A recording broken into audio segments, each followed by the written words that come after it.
Hola, ¿qué tal? Buenas tardes. Bueno, pues disculpadnos por este retraso, este pequeño retraso que tenemos, pero ha sido cuestión, pues como siempre, de si un ordenador, una cámara web, que no se nos ve y entonces hemos tenido que arreglarlo.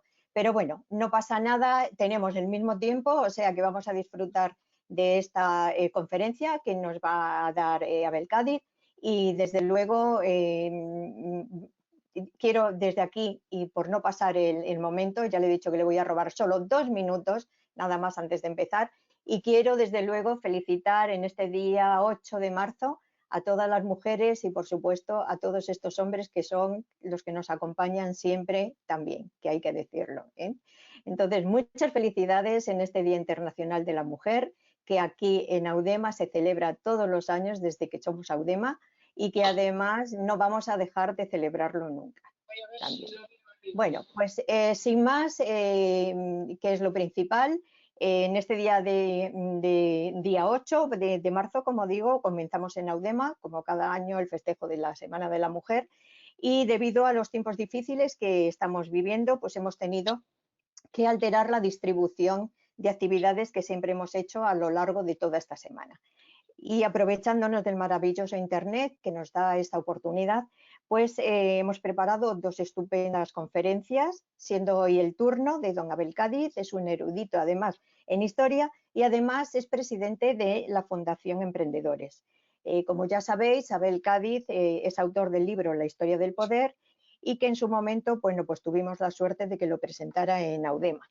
En esta ocasión, y como conmemoración de este día, nos va a hablar sobre tres maravillosas mujeres, quedando la historia marcada por sus vidas. La primera, Isabel de Castilla, Olga de Kiev y Catalina la Grande. Nada más, no os entretengo más y paso ya los mandos para que Abel nos deleite con su conferencia. Abel, voy a darte a compartir y yo te sigo, yo te voy diciendo para que tú puedas empezar, ¿de acuerdo? Bueno, pues ya puedes compartir la pantalla y puedes ya En esta, trabajar desde tu ordenador. estáis viendo ya en la pantalla No, una. todavía no, Abel. Tienes que compartir. Ahora, muy bien, perfecto. Entonces, si lo pones en pantalla grande,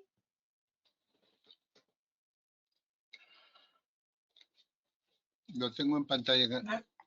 abajo en la línea naranja, puedes agrandarlo. Lo pones en pantalla completa.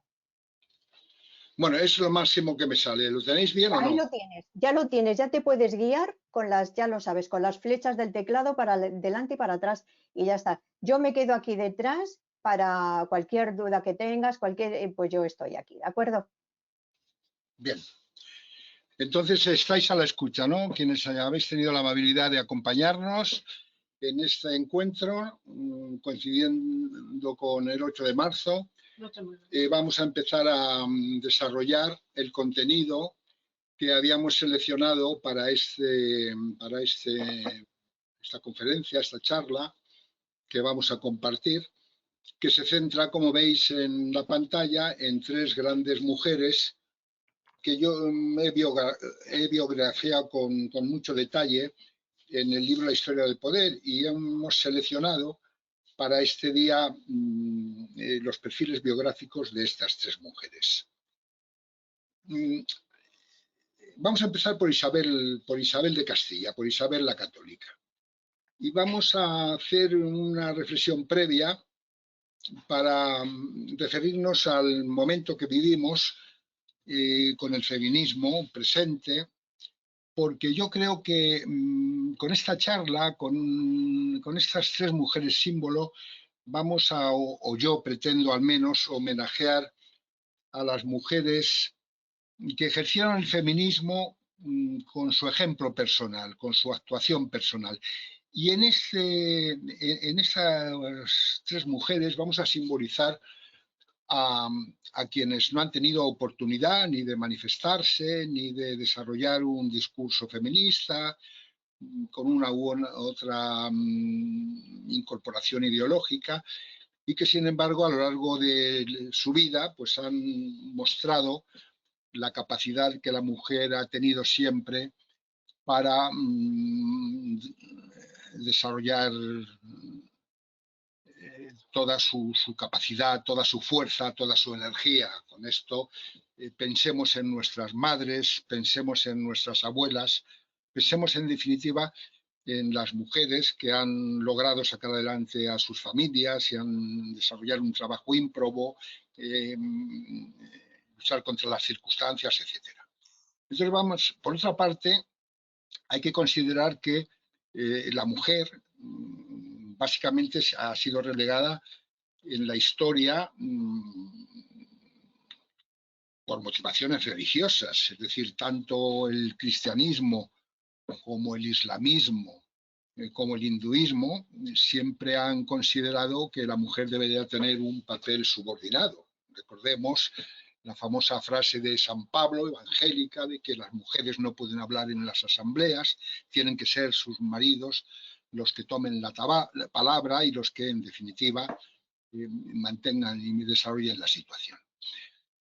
Hablemos, por tanto, ahora de Isabel. Y Isabel, sabemos todos, por lo que hemos aprendido de la historia de España, es la reina católica y es, de alguna manera,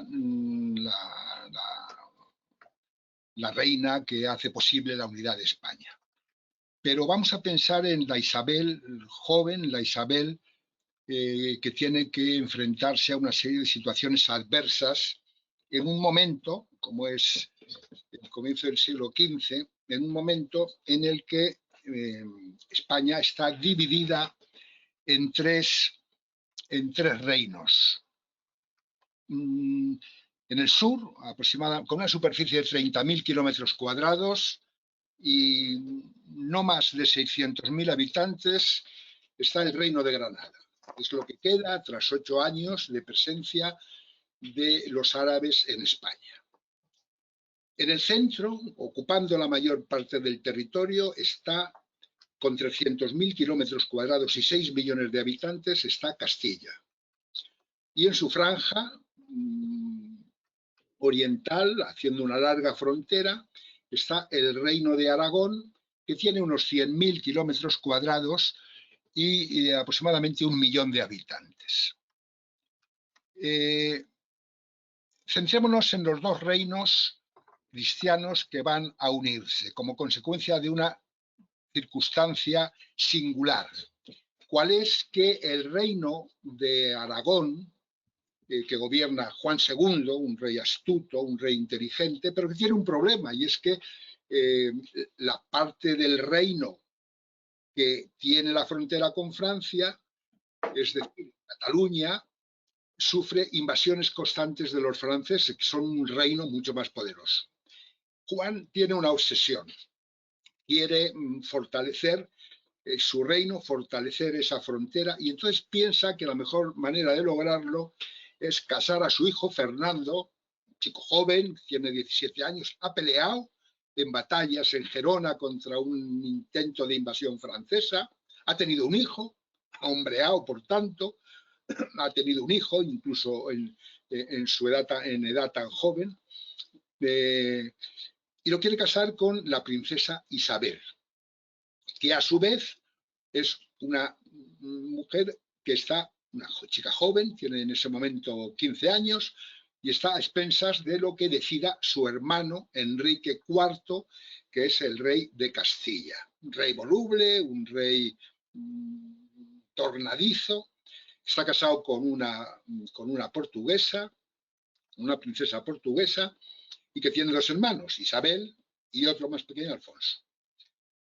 El hermano pequeño ha muerto y están él e Isabel en una relación afectiva, pero con una subordinación tan intensa en función de su voluntad como rey absoluto, que quiere imponer a Isabel con quien ha de casarse. Lo primero que quiere es, para estrechar sus lazos con Portugal, ya que está casado con una princesa, brinda, el rey de Portugal se ha quedado viudo y le brinda al rey viudo de Portugal, le ofrece a su hermana Isabel como consorte. Isabel, rey viudo, mayor, no sabe cómo evitar el eludir la voluntad real, la voluntad de su hermano, y entonces da la primera prueba de su inteligencia y de su fuerza de carácter, es que dice: yo soy una infanta de Castilla, y para que una infanta de Castilla se case tienen que aprobarlo las Cortes castellanas. Claro, reunir a todas las Cortes castellanas para someter a su aprobación la boda de una infanta, única por otra parte, con el rey viudo de Portugal, se convierte en un proceso tan largo que el rey portugués, viudo y mayor, pues se cansa, no está dispuesto a esperar un proceso que puede durar 2 años, y entonces Isabel se libera de esa decisión del hermano. Pero el hermano no cesa en su empeño, y ahora dice que quiere casarla con el gran maestre de Calatrava, que es uno de los hermanos del marquesado de Villena, el más potente de España. Se podía recorrer prácticamente Castilla de norte a sur por los territorios de los marqueses de Villena, y además el destinado a casarse, el maestre de Calatrava, es un hombre, se llama Pedro Girón, y es un hombre que tiene fama de sinvergüenza, de inmoral, que ha tenido amantes por doquier, y que además su interés en casarse con la infanta no es otro que el de pensar en la sucesión del rey con su hermano, y básicamente pues lograr el poder en Castilla. Isabel se niega a casarse con él, se muestra fieramente en contra de ese matrimonio que le quieren imponer, invoca todas las razones, la inmoralidad de Pedro Girón, los hechos que se le achacan, las mujeres, incluso alguna violación de la que se ha hablado. Pero el hermano, en un momento dado, el rey le dice: si no te casas con Pedro Girón, te tienes que encerrar en un convento de por vida. La única posibilidad que tiene Isabel, que es una ferviente cristiana, pues es rezar, pedirle ayuda a Dios, le pide morir antes de que ese matrimonio se consume. Y hete aquí que cuando Pedro Girón viene hacia su destino celebrado y deseado de casarse con la virginal infanta de Castilla, resulta que cuando se detiene en Ciudad Real se siente enfermo, se agrava su estado y en apenas 2 días muere. Con lo cual, igual se ha hablado de veneno incluso. Quienes hayáis visto la serie de Isabel recordaréis la situación en que se produce ese hecho, que es histórico, e Isabel se libra de nuevo y entonces hace ya propósito firme de casarse con Fernando, al que por otra parte prefiere sobre cualquier otro pretendiente, porque le hablan de otros posibles, un príncipe francés, pero ella ya está deseosa de casarse con Fernando. Y por otra parte, el rey Juan II tiene la alianza del arzobispo de Toledo, que es el obispo Carrillo. Para pasar a la siguiente diapositiva. Con las flechas del teclado. En la fecha del teclado me encuentro sí, que... abajo. Muy bien, ya las tienes para ahí. Este es. Carrillo es el aliado principal que tienen Fernando e Isabel para hacer posible el matrimonio.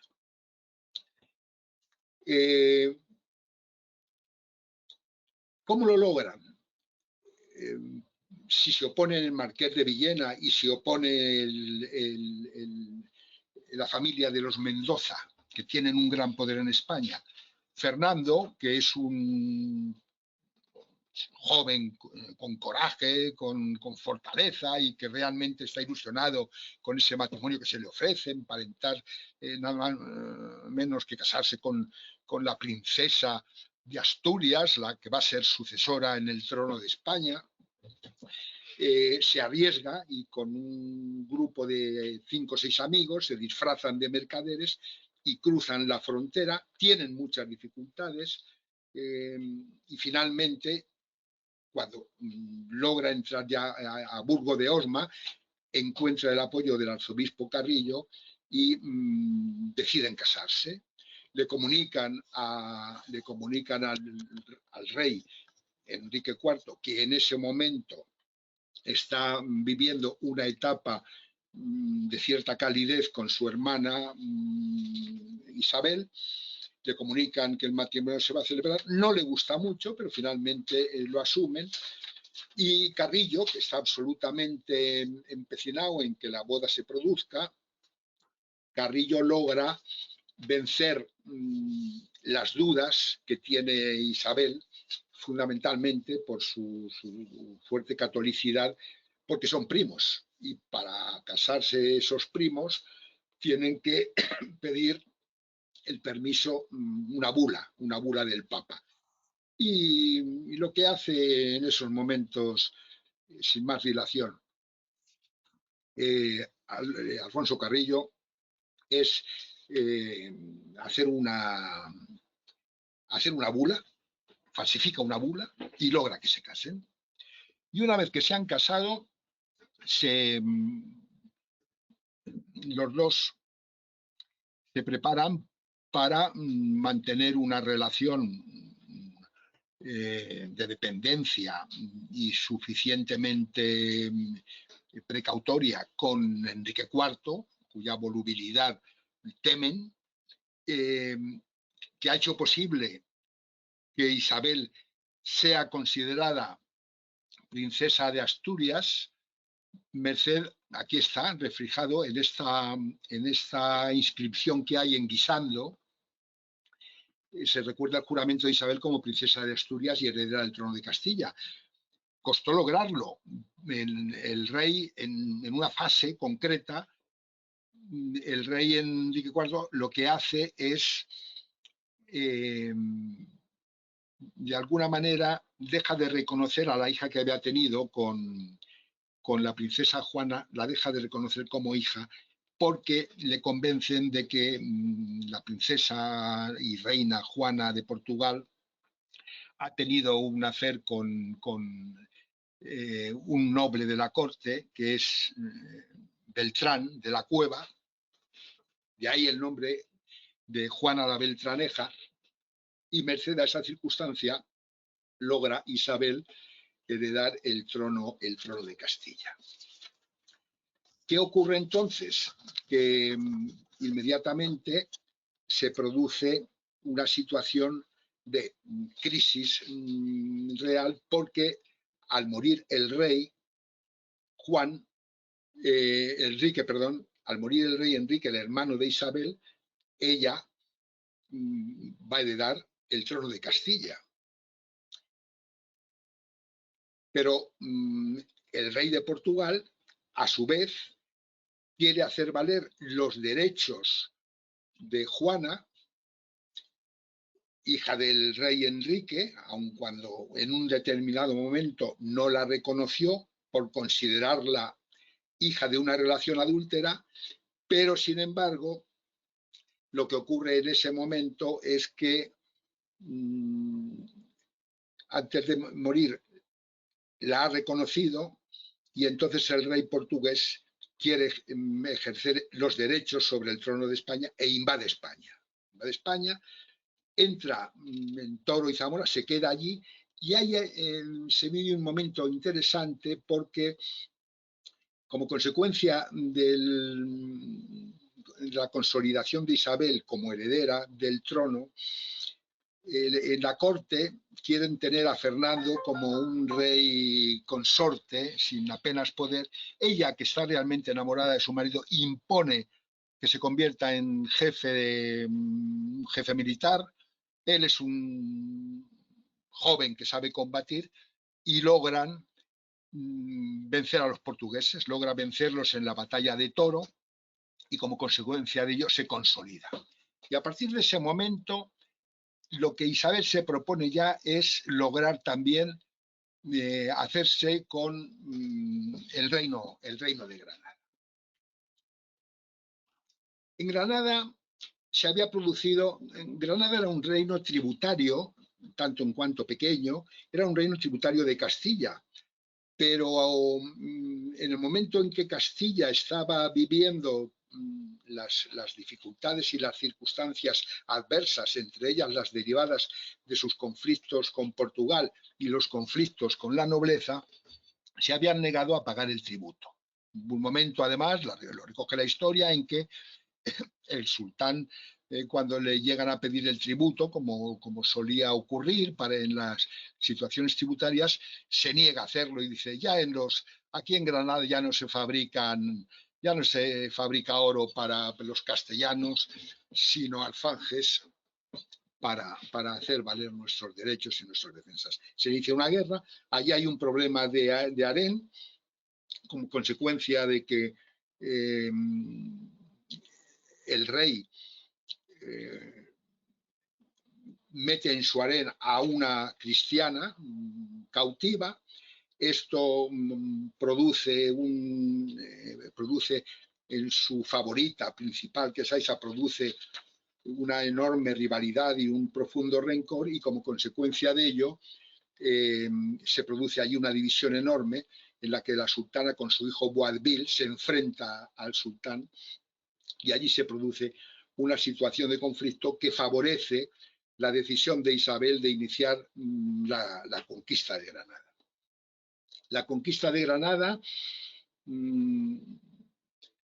la conduce Fernando, pero quien desarrolla la voluntad absoluta para lograr culminar la reconquista es Isabel, que cuando Granada es rodeada con las correspondientes tiendas, con el correspondiente campamentos que por otra parte estaban sometidos a las dificultades de la época, entre otras razones porque Granada era muy difícil desde el punto de vista de la accesibilidad, Sierra Nevada en una parte, unas grandes fortificaciones, sierras y montes muy accidentados.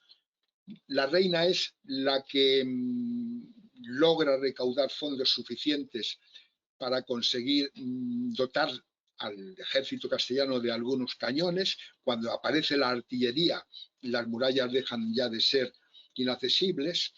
Y por otra parte, ella, cuando rodean Granada, manda hacer una ciudad, manda que las tiendas se levanten y que realmente se construya una ciudad que es Santa Fe.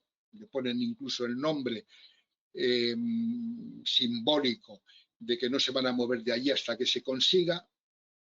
Y finalmente, después de un asedio de muchos meses y de una guerra larga, una guerra muy larga, logran hacerse con el reino de Granada. Se ha producido, por tanto, ya básicamente la unidad de facto de los tres reinos.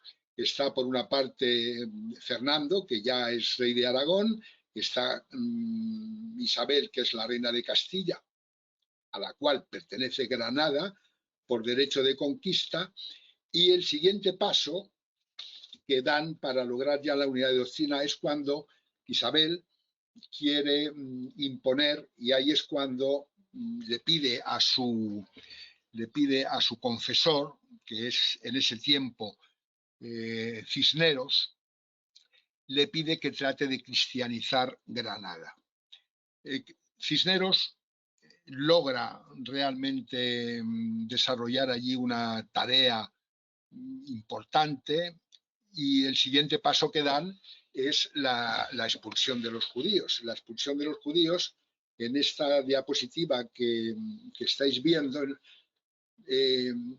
refleja un cuadro del Museo del Prado que representa el momento en que el inquisidor Torquemada insta a Isabel y Fernando a expulsar a los judíos. Ocurrió que en la guerra de Granada los judíos habían dado préstamos y donaciones importantes a los reyes. Fernando, que era un rey muy político, le costaba muchísimo aceptar que se impusiera la expulsión. Por otra parte, los judíos desarrollaban tareas importantes como mercaderes, como comerciales, y también tenían muchos talentos y muchos avances en la medicina de la época.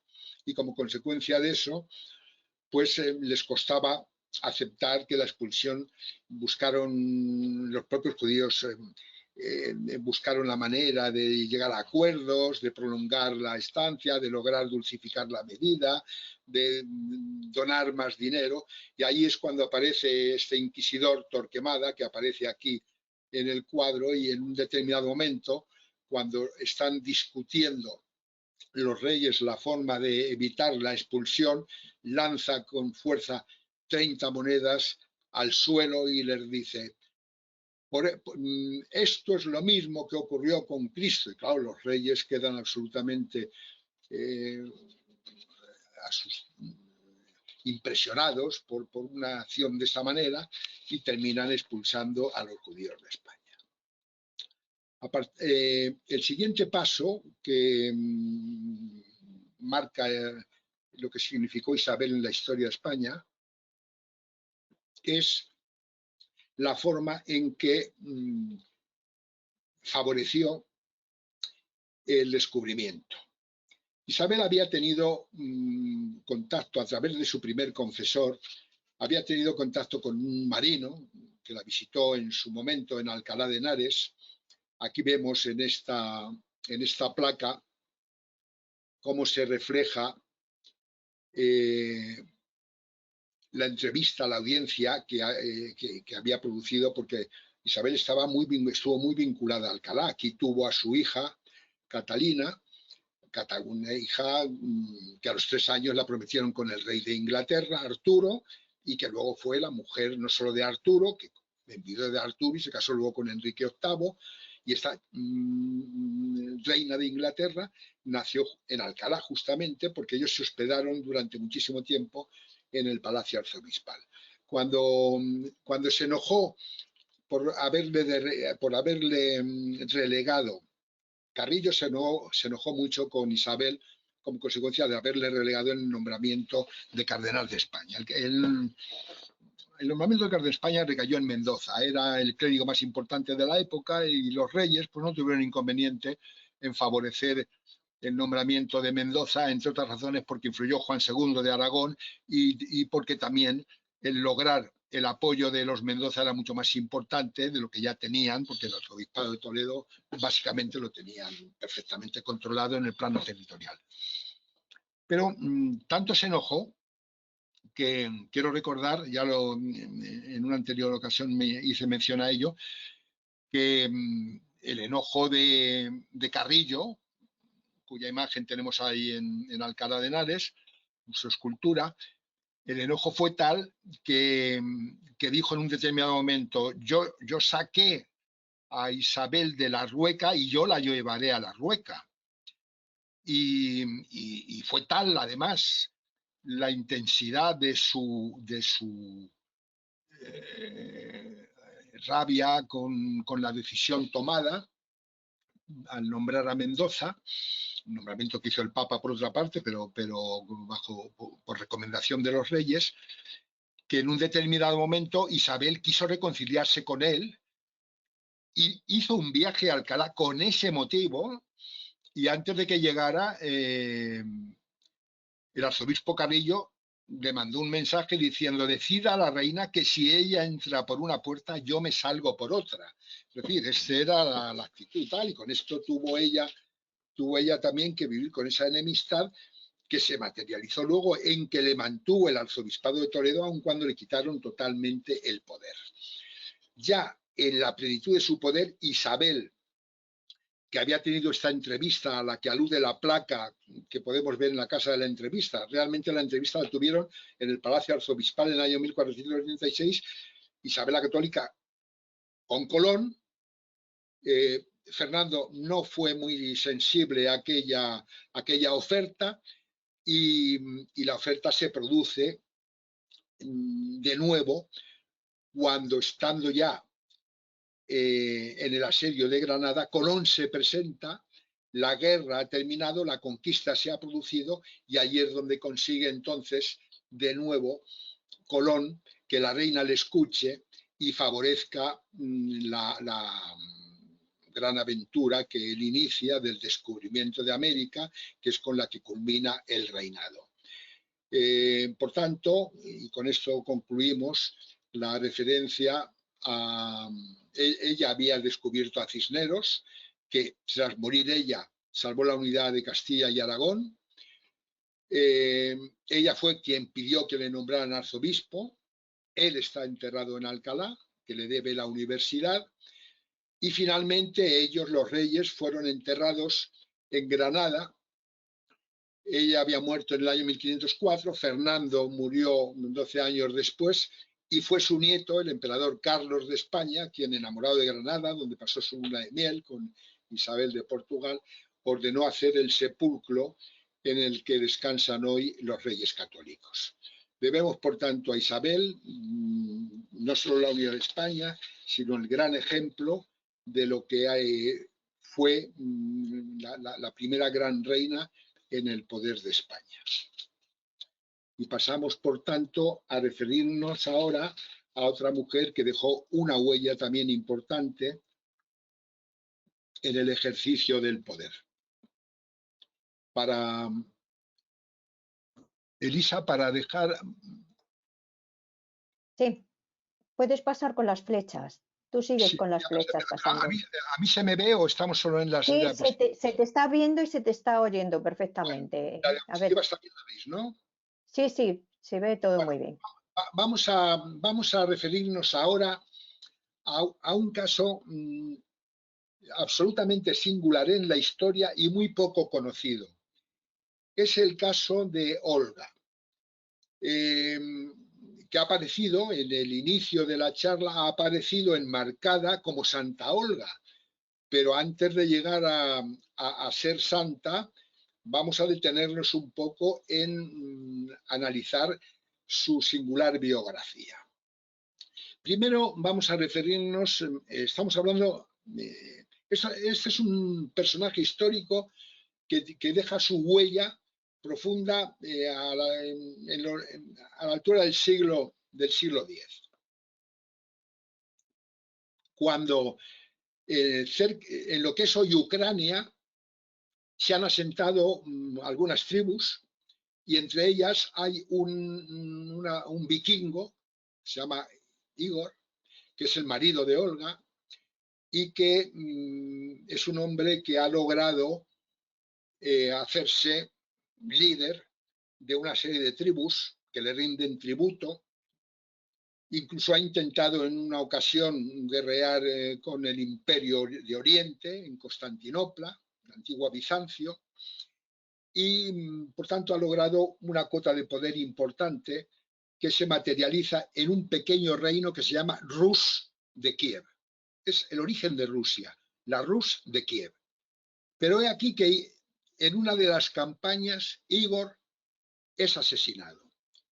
Su entierro, que es el que se representa en este cuadro, su entierro es una muestra tremenda de dolor. Era un héroe y los deurianos, que son a los que pertenece, le rinden homenaje, pero he aquí que Olga queda viuda. Y queda viuda y débil frente a quienes, a las tribus con la que guerreaba su marido, y que ha sido quien en un determinado momento, cuando iba a cobrar unos tributos, le han asesinado. Olga tiene un hijo pequeño de 3 años y se queda al frente de su reino. Y cuando está en ese momento de debilidad,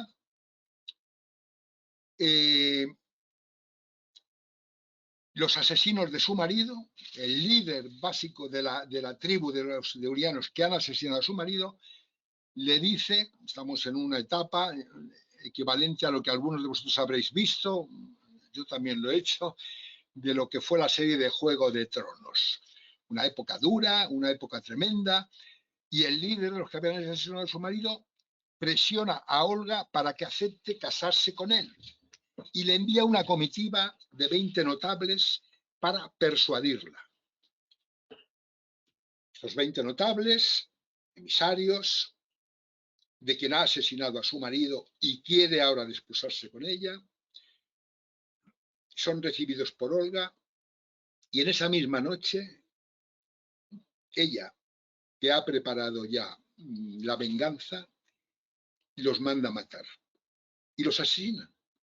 Los 20 son muertos, pero casi de forma simultánea, Olga envía emisarios al líder que quiere casarse con ella, al hombre que le ha enviado esos emisarios para forzarla y que sigue esperando su respuesta, y le dice que la visiten, que está dispuesta a considerar la oferta y que vengan todos los principales les va a brindar una recepción, los va a recibir, y así ocurre. Se inicia una comitiva, llegan a la Rus de Kiev, los recibe Olga y los hospeda con gran ceremonial, les ha dado una gran comida, les ha dado una gran cena, y cuando están descansando tras las festividades del día, ordena Olga que prendan fuego al edificio donde están hospedados y todos mueren. La representación de la venganza de Olga en un lienzo anónimo está aquí señalada. Como se ve, aparecen todos en el edificio incendiado y Olga y sus partidarios, pues celebrando en definitiva la venganza que se ha producido. Esa circunstancia fortalece a Olga y fortalece a su tribu, y sobre todo ha dejado fuera de juego básicamente a sus rivales, ha descabezado de una manera casi total a quienes mataron a su marido y a quienes la presionaban para controlarla, y entonces una vez fortalecida, una vez recuerda que su marido ya había establecido una buena relación con el emperador oriental y decide hacer un viaje a Constantinopla. Esta es la Constantinopla del año 1000. Constantinopla, la antigua Bizancio, la capital del Imperio de Oriente, que llega a tener 1 millón de habitantes, con la entrada a través del Bósforo al Mar Muerto. Constantinopla recibe a Olga maravillada. ¿Por qué? Pues porque Olga, la venganza de Olga la ha convertido en leyenda. La fortaleza que ha logrado de su pequeño reino la han mitificado, y por tanto cuando llega a Constantinopla, la recepción que le producen, los homenajes que le brindan, las riquezas y los regalos con que la reciben, la maravillan también a ella. El ceremonial que le brindan es exquisito, está pensado para preparar y agasajar y satisfacer todas las expectativas de esa reina viuda, cuyo coraje y determinación suscita la admiración de todos, y sobre todo en una corte ociosa como la de Constantino VII, que es en ese momento el emperador, en una etapa en la que ya hay una cierta decadencia. Esa prodigalidad en regalos la cautivan, y luego aparece el equivalente al Papa de Roma, que es el patriarca de Constantinopla, y le muestra a Santa Sofía. Santa Sofía hoy está una vez conquistada Constantinopla, como todos sabéis, en la actual Estambul, es un museo. Erdogan quiere convertirlo de nuevo en mezquita, fue mezquita, pero es una maravilla, es una de las grandes maravillas del mundo. Y Olga, cuya imagen veis aquí a la izquierda, junto al patriarca de Constantinopla, queda de tal manera deslumbrada, tan absolutamente impactada por la belleza de la iglesia, por las imágenes, por los iconos, por las pinturas, todo el interior de Santa Sofía es una maravilla de pinturas de todo tipo, de murales. Y entonces ella decide convertirse al cristianismo. Y al decidir convertirse al cristianismo una reina, pues todos los que van con ella se convierten. Todas las doncellas, todos los ministros, todos los que la acompañan, se convierten. Ella piensa que frente a la tosquedad de los ídolos y de los dioses vikingos que de alguna manera regían su reino, no hay color. Piensa, esto es sin duda esta es la religión verdadera, son los santos y los ángeles y los arcángeles, y se convierte absolutamente y regresa, y además le pide al patriarca y le pide al emperador que les envíen sacerdotes, y vuelve con una enorme comitiva y regresa convertida y dispuesta a convertir al reino. Pero ocurre que quien va a heredarla a ella realmente ya es su hijo, que ya está en la adolescencia, y que se llama Sviatoslav. Sviatoslav es un guerrero, la memoria de su padre y los dioses ancestrales le tienen cautivo, y él no sigue a Olga, no sigue a su madre en la conversión, se convierte además en un conquistador además con una técnica novedosa militar, y es que pueden hacer grandes recorridos con su ejército montado, es caballería pura, y además introducen la particularidad de que llevan más caballos de los que necesitan, y además todos los que quedan heridos y batalla y tal se comen a los caballos, cocen la carne, y como consecuencia de ello viajan con una gran velocidad, pueden manejarse con una gran agilidad, y todo eso favorece sus conquistas, al punto de que los movimientos y el crecimiento de la Rus de Kiev lo podéis ver en este mapa. No solo se mantuvo como reino potente con Olga, sino que su hijo, Sviatoslav, lo expandió en campañas de guerrera que marcan las flechas. Es decir, de este centro pequeño que es la Rus, ellos se van extendiendo y llegan incluso hasta controlar todo lo que es Rumania, Bulgaria, etc. Y además, cuando se produce la sucesión, quien le hereda es también un poderoso guerrero que se llama Vladimiro, pero Vladimiro sí ha recibido una influencia más notoria de su ya abuela Olga, que además ha promediado con el emperador para que una de las hermanas del emperador de Oriente se case. Ana se llama, se casa, es cristiana, se casa con Vladimiro, la abuela, la mujer, y la influencia, Vladimiro se convierte al cristianismo. Y logra, su crecimiento le lleva hasta el Danubio, desde el Danubio hasta el Olba, ocupa las tierras de una gran parte de lo que es hoy Rusia, se hace dueño de la actual Bulgaria, y como consecuencia de ello consolida su poder, y con la misma pasión con la que su padre y él habían combatido y habían distintos pueblos y habían destruido iglesias, pues ahora se convierte en un adalid del cristianismo y emite un decreto por el cual Rusia, lo que es la Rusia de ese momento, todos sus dominios, tiene que convertirse al cristianismo, so pena de convertirse en enemigos de Dios.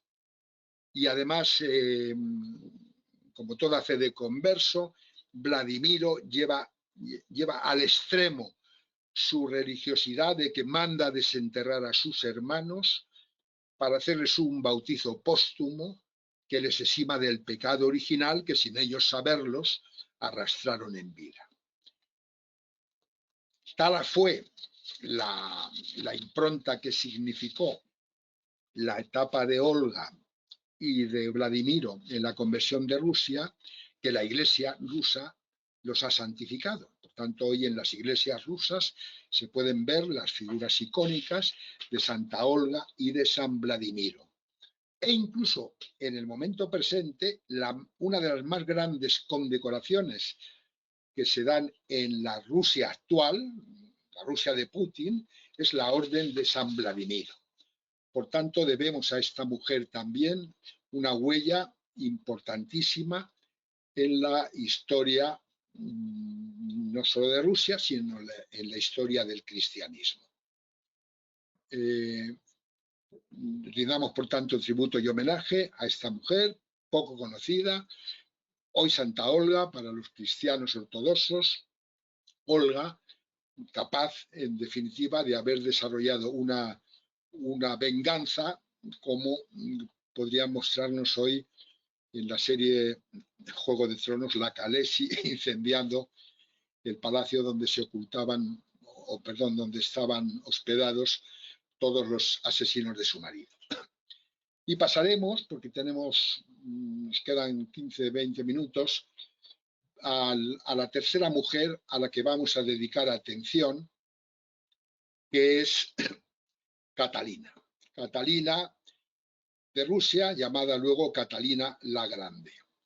Aquí en esta última diapositiva, que cierra el capítulo de Olga, podemos ver cómo podemos hoy ver en una iglesia ortodoxa a Santa Olga y cómo podemos ver a su nieto Vladimiro convertido también en santo, y cómo podemos ver en esta imagen de San Petersburgo, de la ciudad de San Petersburgo, la basílica que tiene dedicado San Vladimiro por su santidad y por su aportación a la conversión de Rusia al cristianismo.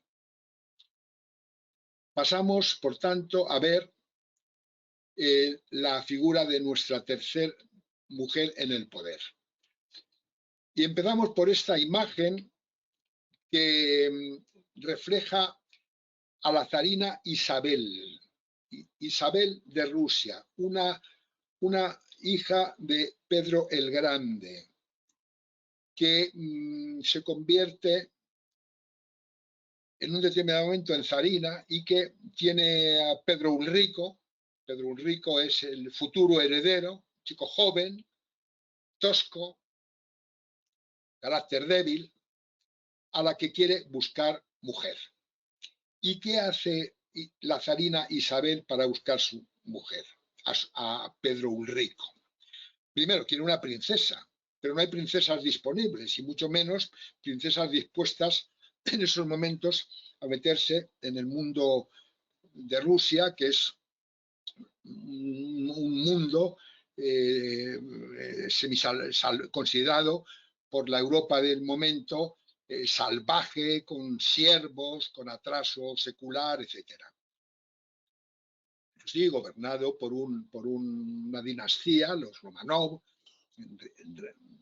rica, pero llena de sombras por todas partes.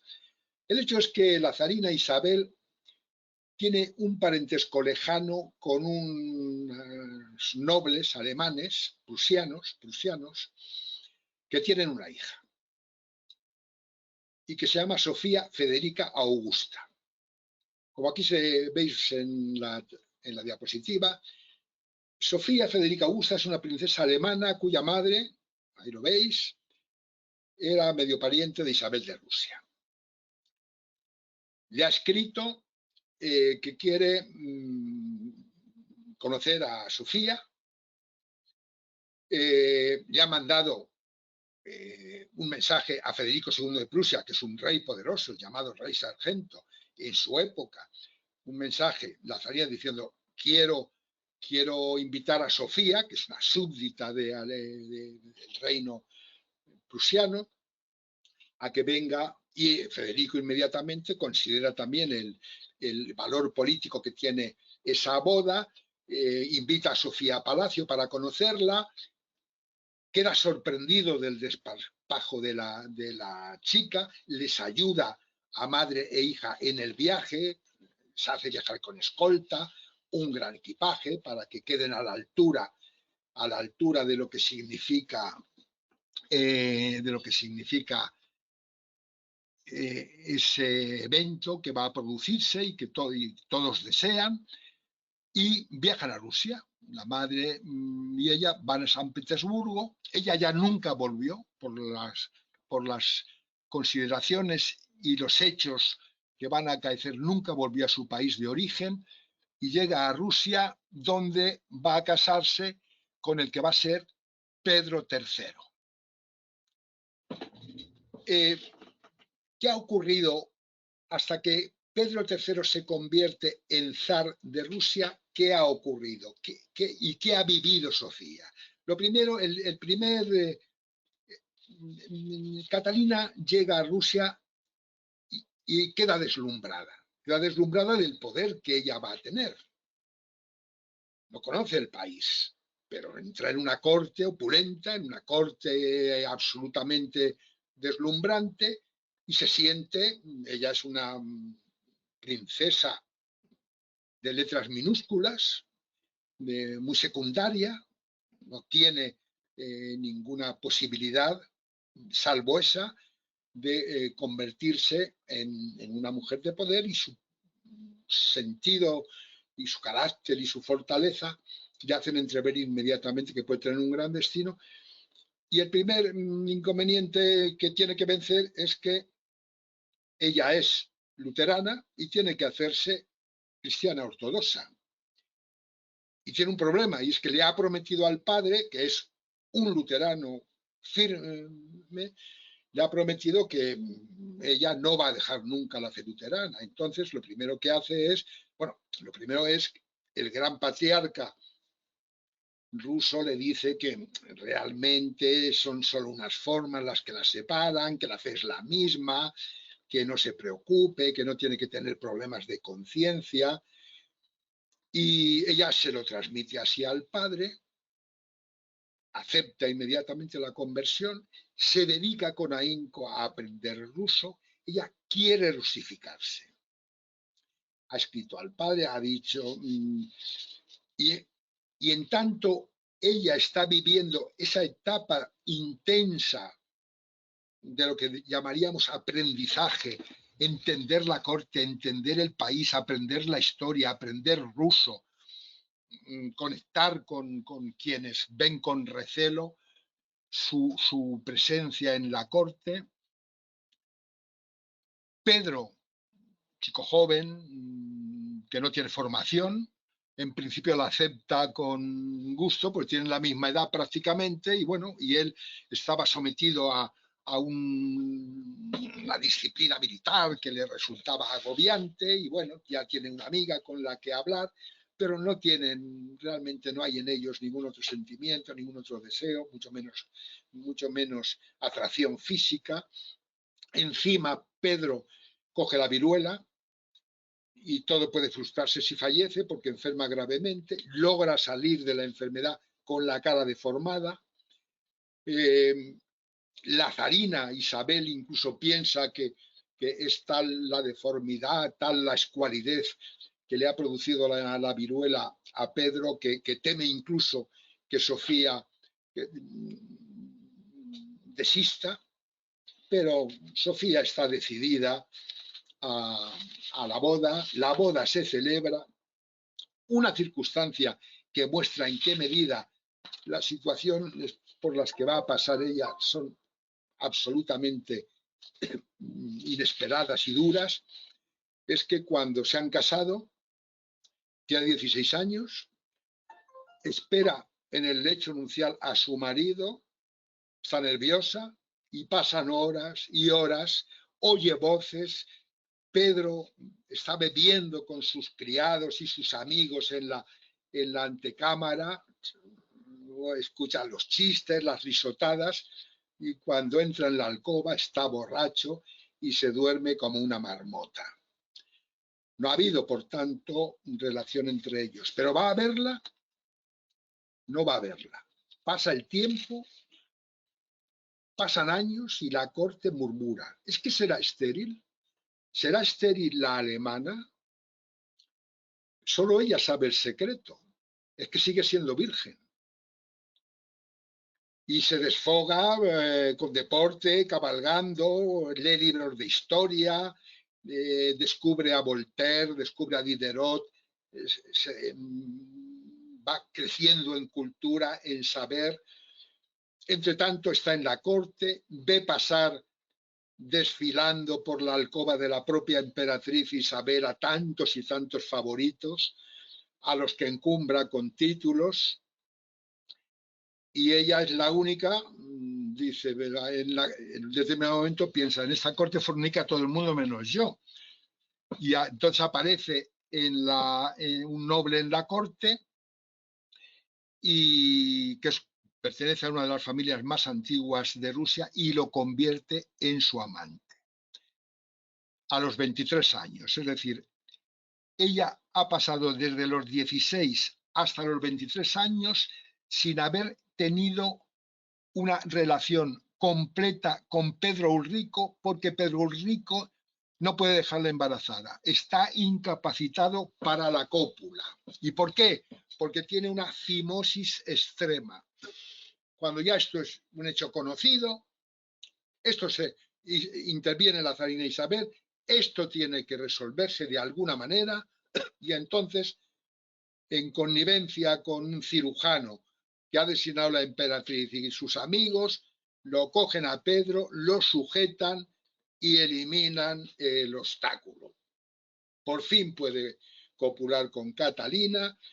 Han pasado 9 años desde la boda y por fin Catalina queda embarazada, da a luz a un hijo que inmediatamente le es arrebatado por la emperatriz para tenerlo bajo su control, ya que es el continuador de la dinastía. Y lo tiene que soportar Catalina.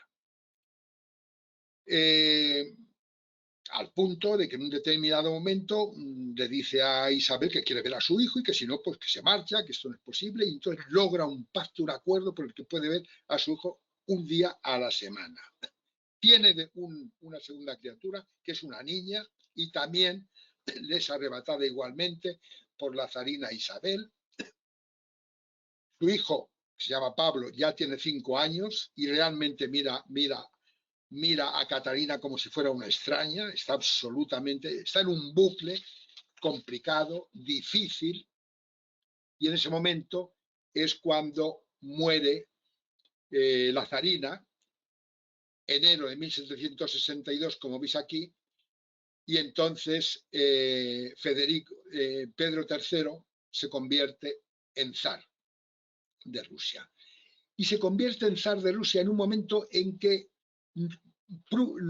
Prusia, que como he comentado antes, tiene como rey a Federico II, el rey sargento, uno de los principales estrategas de la historia europea, está en guerra con Rusia. Pero los contingentes rusos son lo suficientemente inmensos en recursos humanos que están poniendo en aprieto a los prusianos. Pero Pedro de Rusia tiene tanto fervor y tanta admiración por lo que significa Federico como estratega, como militar y como rey, que estando en ventaja, sus ejércitos le devuelve a Federico, le devuelve a Prusia los territorios ocupados. Y esa decisión, como dejo aquí anotado, fue determinante para que un golpe de mano contra él, que lleva a cabo Catalina, triunfe. Catalina, en el momento en que la situación en la corte se ha hecho ya común, se ha echado un amante que va a tener una gran importancia en los acontecimientos que se suceden. En una de las batallas que se libran hay un héroe, se llama Gregory Orlov, este héroe de guerra que combatía y con heridas se había mantenido fuerte y frente a sus enemigos y demás, y que se le premia con un ascenso a teniente y se le encomienda que lleve a un prisionero, a un noble prusiano, que lo lleve prisionero al palacio donde está Catalina. Cuando llega al patio del palacio, todos, de alguna manera, ya han hablado de la llegada del héroe Orlov, Gregory, gigante, de casi 2 metros, potente, fuerte, y Catalina le echa el ojo y él a su vez mira a Catalina. Ella dice luego en sus memorias con tanta ternura que quedé impresionada, y efectivamente pues termina convirtiéndolo en su amante. Y este Gregory tiene 4 hermanos más en el ejército. Y todos ellos además van logrando influencia creciente. Cuando muere la zarina, Pedro tiene claro que el apoyo y la fuerza institucional que tiene el clero, la nobleza y el ejército no ponen en absoluto en riesgo su poder. Y entonces se dedica a presumir de que su mujer Catalina no tiene merecimientos para ser miembro de la familia real, que la familia real es una cuestión de sangre, que ella en última instancia es una advenediza, que la va a repudiar. Tiene una querida, tiene una amante, presume además, la amante presume de que ella será la próxima zarina, y en un determinado momento Pedro humilla a tal punto a Catalina que los Orlov y muchos de sus partidarios empiezan a movilizarse en contra de Pedro III. Él quiere estar tranquilo, se considera fuerte, tiene el ejército de su parte, pero en un determinado momento los partidarios de Catalina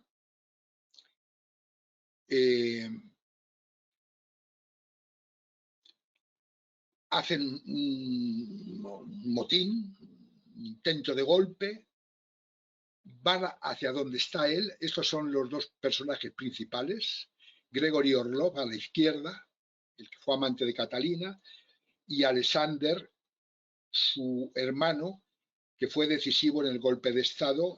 Elevados luego a la alta nobleza, Alexander llegó a ser general del ejército ruso. ¿Cómo se produce el golpe? Cuando está Pedro reunido con su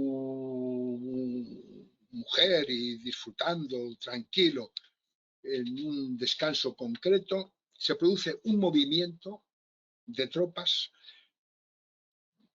muy escogidas y no muy numerosas que se movilizan. Al frente de esas tropas van los hermanos Orlov y aclaman a Catalina como zarina, como emperatriz realmente. Ella es la que debe mandar. Viva nuestra madrecita, es como gritan, es el apelativo con el que los rusos, padrecito y madrecita, designan al zar o a la zarina, y dicen que ella es realmente el poder legítimo y lo derrocan. Cuando se entera Pedro, que está encima reunido, preparado para una campaña con el ejército para ir contra Dinamarca en una de las guerras fronterizas, los mariscales y tratan de infundirle el valor, pero él ha quedado absolutamente desconcertado, está fuera de sí, tan pronto bebe, como se retira, como se emborracha, y lo único que se les ocurre, y es lo que impone Pedro, es mandarle con una comisión un escrito a Catalina diciendo que, bueno, que reconoce su error y que nada, que va a compartir el poder con ella y que las cosas se resuelvan de manera razonable en los términos que le propone. Cuando le llevan la comisión, cuando le llevan a Catalina la propuesta, ella está desinhibida, segura de sí, plena de autoridad, está rodeada de fieles que están jadeándola y dispuestos a luchar a muerte, y los emisarios se dan cuenta de que están de verdad ante quien encarna la firmeza, el poder y la energía, y allí mismo esa comisión le presta juramento. Entonces Catalina devuelve esa comisión a su marido con otro escrito que ya va dictado, que es el acta de abdicación, que termina diciendo: durante el breve periodo de mi reinado he visto que no puedo soportar semejante cargo. Se lo ponen a Pedro Ulrico.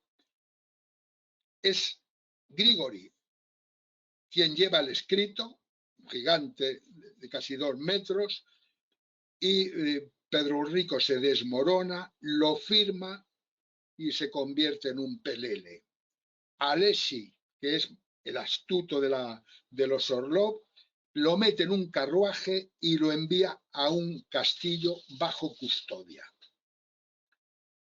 El zar lo único que le implora a Catalina es que trasladen allí a su amante, pero ella ni lo permite. Y al cabo de un mes, la emperatriz recibe un escrito de Alesi en el que le dice: madrecita, madrecita misericordiosa, perdona a tu siervo que soy yo, porque ha muerto Pedro. Ha muerto Pedro. No he sido capaz de mantenerlo con vida. Se ha peleado con alguien en el castillo, con uno de los nobles, y antes de que yo pudiera separarlos, ha caído apuñalado. Claro, a partir de ese momento se genera la gran sospecha, una sospecha que se extiende incluso por las cortes europeas. Se habla de crimen político, se achacará a Catalina, pero Alesi está dispuesto a asumir lo que le corresponda. Él mantiene su versión, dice que está dispuesto a pagar con su vida su negligencia, y realmente lo que hace Catalina es, como tiene el poder, dicen: yo no necesito justificar nada. Achacan la muerte de Pedro a una enfermedad, lo entierran en un convento sin ceremonia.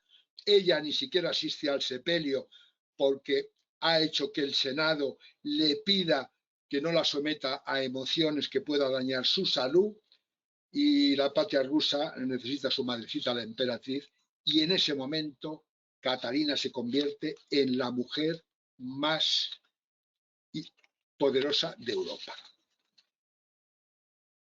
Tuvo el poder absoluto, como veis aquí, durante 34 años. Su obsesión política fue engrandecer Rusia, mantener una puerta hacia Europa en el mar Báltico, que ya heredó, y abrirla al Mar Negro. Ella, durante su mandato, en guerras contra los turcos principalmente, pero también en el norte de Europa, consiguió aumentar lo que era el imperio que recibió en 500.000 kilómetros cuadrados, es decir, una extensión como la de la península ibérica.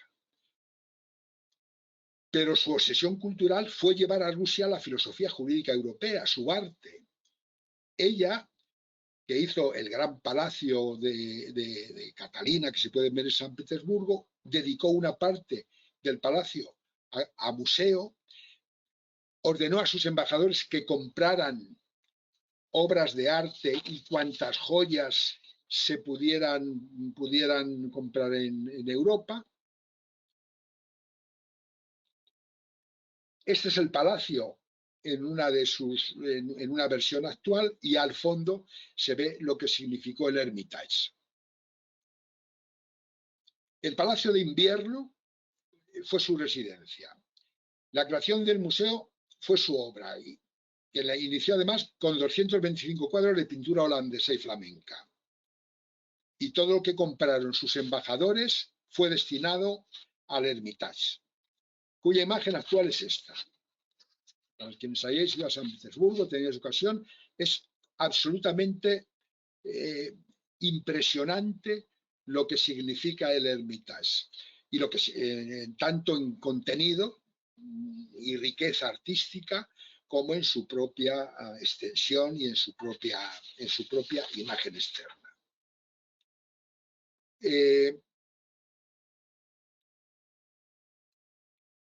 Uno de los amantes de Catalina, que pone de manifiesto en qué medida ella tuvo poder, es este Stanislao Poniatowski, que era un noble poco relevante y que se convirtió en uno de los amantes primeros de Catalina. La relación entre ellos no duró mucho. Catalina fue una gran devoradora de hombres, pero dejó la suficiente intensidad afectiva, que cuando Polonia, y por eso lo he reflejado aquí, perdió una gran parte hizo guerras, Catalina le impuso como rey en Polonia, y por tanto fue un rey en Polonia que duró hasta 1795, en que dejó de ser nación independiente porque se la repartieron entre Rusia, Austria y Prusia. Él se exilió en San Petersburgo y vivió allí hasta su muerte. Quiso de nuevo reanudar su relación sentimental con Catalina, y Catalina lo rechazó. Catalina en ese momento estaba absolutamente entregada a Potemkin, que fue el gran favorito en la etapa última de su reinado. Potemkin fue un héroe de guerra que había destacado en la guerra contra Turquía. Como consecuencia de esa guerra recibió un título nobiliario. Luego participó de manera muy activa en la guerra de Crimea, y allí mereció un nuevo ascenso, que significó que le dieran tratamiento de príncipe, porque por esa época él ya se había convertido en favorita de Catalina, en virtud de una conexión que, como dice la propia Catalina en sus memorias, fue física e intelectual. Ella había despachado a Grigori Orlov, que había sido tan importante en el triunfo de su golpe de Estado. Lo despachó con un título nobiliario de príncipe y tierras con siervos, pero Potemkin fue quien realmente contribuyó con ella a convertirla en una gran emperatriz. Le organizó un gran viaje por Rusia, que tenía que ir desde San Petersburgo, cruzándola íntegramente hasta Crimea. En ese viaje organizó de tal manera los desfiles que salieron todos a recibirla, a pedir su bendición. Ella había logrado ganarse en gran medida al pueblo, porque en una de las grandes epidemias de viruela que se produjo, ella conectó con Inglaterra. Los ingleses habían detectado que los que estaban en contacto con vacas en la India, con las pústulas de vacas, no cogían la viruela, y de allí nació la primera vacuna. Y resulta que fue un médico inglés quien puso en marcha la primera vacuna contra la viruela, y resulta que fue Catalina quien, al enterarse, mandó ir a Rusia, invitó a Rusia al médico inglés y le pidió que la vacunara, como ejemplo para el resto del pueblo. A partir de ahí se inició una vacunación masiva que logró resolver el gran problema de mortandad que tenía la Rusia de esa época, por ese tiempo tenía 25 o 30 millones de habitantes y desde luego se vivía en gran pobreza, pero ella consiguió darle a la corte y a la presencia de Rusia en Europa una categoría y una fuerza que fue decisiva para las etapas posteriores. Etapas que, por otra parte, mueren por una de las ironías de la historia con la revolución del 2005. Y he querido señalar aquí esa ironía de la historia, que significa que el príncipe Potemkin, el gran afianzador del poder de Catalina, el hombre que se había convertido en su amante, el gran estratega y militar que la engrandeció, resulta que dio su nombre a un acorazado, Potemkin, y que ese acorazado justamente en el año 2005 dio lugar a un motín tremendo. Los marineros se amotinaron porque se les sirvió carne podrida. En el motín mataron a varios oficiales. Fue la chispa que encendió los procesos revolucionarios y tras el triunfo de Lenin en 1917 se rodó una película muda cuyo cartel anunciador es el de la imagen. Desde entonces el acorazado se convirtió en un mito del comunismo. Y con esto hemos terminado, por tanto, de desarrollar el perfil biográfico de estas tres increíbles mujeres de la historia del poder. La historia del poder ha querido básicamente poner énfasis en quienes, ejerciendo el poder, han transformado y han condicionado la vida de tanta y tanta gente. De ahí la importancia que tenga analizar el poder. Y nada más, yo creo que con esto, si queréis, pues podéis hacer alguna pregunta o lo que deseéis. Pues estupendo, sí, muy bien. Pues muchísimas gracias, Abel, porque ha sido una conferencia interesantísima, sobre todo teniendo en cuenta que, bueno, conocemos mucho, bastante a Isabel de Castilla, ¿verdad? Porque al fin y al cabo es nuestra, pero no conocemos lo que nos has expuesto sobre Olga de Kiev y Catalina la Grande. O sea que para nosotros ha sido estupendo. Voy a abrir, le voy a dar paso a ver si, mira, ya veo que hay manos levantadas en este caso. Tenemos una, se llama Juan Rivilla, y Juan, te voy a abrir el micrófono y puedes preguntar a Abel. Tienes abierto el micrófono, Juan? No sé si Juan, porque lo ha levantado hace mucho. La mano. Únicamente tienes que desactivar tu micrófono, Juan. Bueno, pues entonces vamos a seguir con Mercedes. Mercedes, te abro el micrófono cuando quieras. Adelante. Hola. Buenas tardes, ¿se me oye? Un poquito más alto, Mercedes. Buenas tardes. Ahora. Ahora, vale. Sí, sí, Yo sí. quería hacer una pregunta que me ha llamado la atención. En la explicación que ha dado de Isabel de Castilla, comentaba que cuando su hermano el rey la quiso casar, primero con el rey de Portugal y después con, no me acuerdo el otro personaje, pues que ella se resistió, que llamó a las cortes de Castilla y tal. Y sin embargo ella luego después a sus hijas las casó, niñas incluso, porque ha comentado el caso de Catalina de Aragón con 3 años, las casó, no sé si allí no había, las niñas no pudieron alegar lo de las cortes de Castilla o qué, pero vamos, parece ser que lo que hizo con ella no lo hizo después con sus hijas. Solamente eso me ha llamado mucho la atención, ese, digamos, doble rasero. Sí, los reyes católicos, vamos a ver, los reyes católicos cambian radicalmente toda la estructura del poder que ellos recibieron.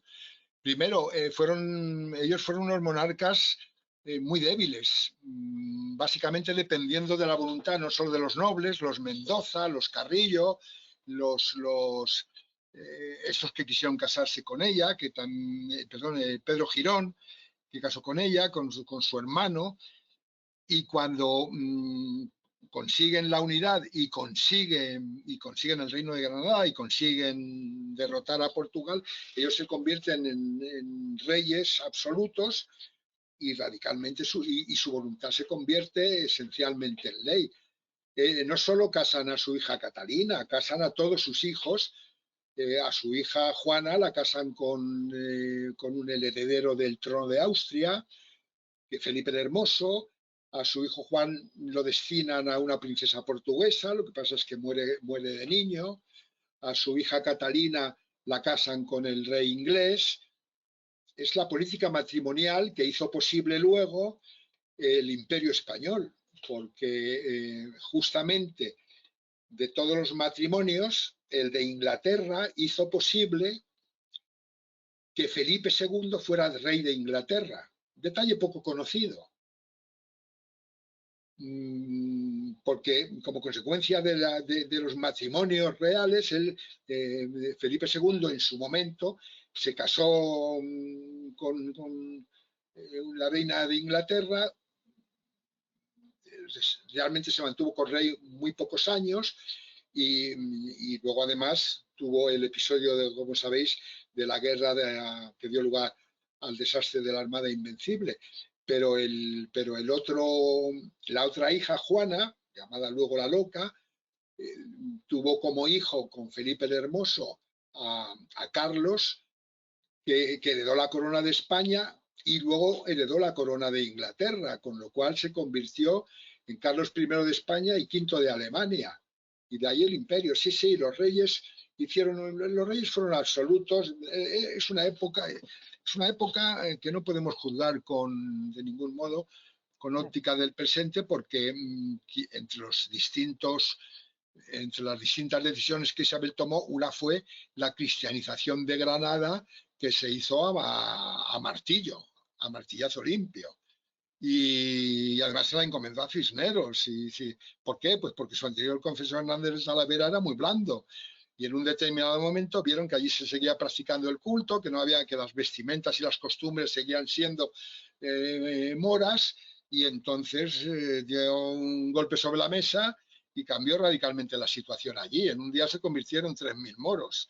Y eso me imagino que no fue por un discurso, ¿no? Y luego el tema de los judíos es también una decisión enormemente dura, que además provocó luego consecuencias muy negativas en la situación económica española. Pero bueno, era la época y fue una reina de mucha fuerza, que no admitía que...